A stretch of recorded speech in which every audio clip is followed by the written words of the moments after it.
Hello, আসসালামু আলাইকুম। শখের খামার ফরিদপুর ইউটিউব চ্যানেল থেকে ছোট্ট একটা শর্ট ভিডিও নিয়ে চলে আসলাম। তো আজকে একটা বিষয় নিয়ে আলোচনা করব, সেটা হচ্ছে যারা মাচায় মুরগি পালন করেন। আসলে মাচায় মুরগি পালন করলে মুরগি যদি ফিড নষ্ট করে, তো সে কীভাবে আপনারা সেভ করবেন সেটা নিয়ে আলোচনা করব। তো চলুন ভিডিওটি শুরু করা যাক। তো অবশ্যই ভিডিওটি আপনারা শেষ পর্যন্ত দেখবেন। তো আপনারা দেখতে পাচ্ছেন আমার মুরগির ঘরের খাবারের পাত্রের নিচে বস্তা দেওয়া, অর্থাৎ যে সিমেন্টের যে বস্তা আছে ওই বস্তাগুলো দেওয়া আছে। তো এই বস্তার উপরে যদি ফিট ফেলায় এই বস্তার উপরে পড়বে এবং মুরগিগুলা সেই ফিটগুলা খেতে পারবে। তো এই বস্তা না দিলে কিন্তু আপনার মুরগিগুলার ফিটগুলা নষ্ট করে নিচে ফেলে দিবে। তো সেক্ষেত্রে কিন্তু আর আপনারা ফিটগুলাকে কাজে লাগাইতে পারবেন না। তো আপনারা দেখতে পাচ্ছেন যে আমার এখানে ফিটগুলা ফেলে দিচ্ছে, কিন্তু নিচে পড়ে যায় না একবারে।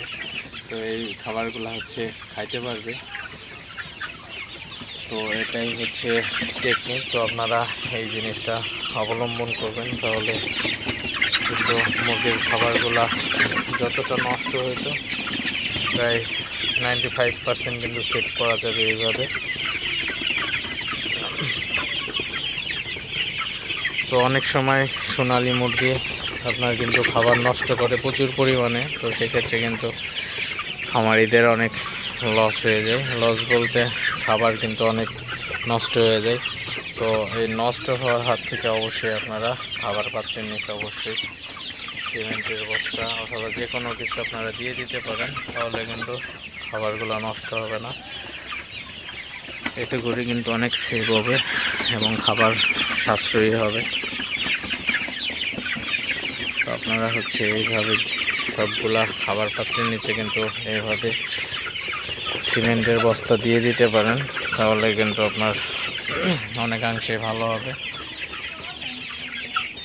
তো ভিডিওটি বেশি বড় করব না। সবাই ভালো থাকবেন, সুস্থ থাকবেন। শখের খামার ফরিদপুর ইউটিউব চ্যানেলটি অবশ্যই সাবস্ক্রাইব করবেন, লাইক করবেন, কমেন্ট করবেন এবং শেয়ার করে অন্য ভাইদের দেখার সুযোগ করে দিবেন।